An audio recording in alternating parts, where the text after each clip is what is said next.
So I was sent this double-ended bleach gel pen by the company to test out. Now what I love about it is it has a thinner end and a thicker end. So you can get a thinner line of the bleach gel or you can get a thicker line. So I have some mold mildew spots in my shower. Let's see how it works on that. Now first we're just going to shake it up really good.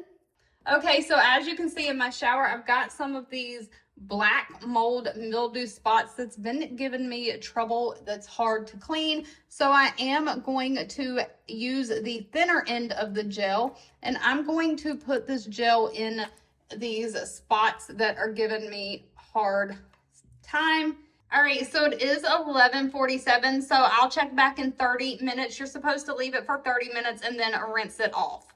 All right, so we're back. It is 12:16, so it's been about 30 minutes later. As you can see, this gel has been setting, and it kind of looks like the black is gone, but I am going to rinse it off, and let's see. All right, so this is what we are looking like rinsed off. There are a few spots that stayed, but it is looking much better.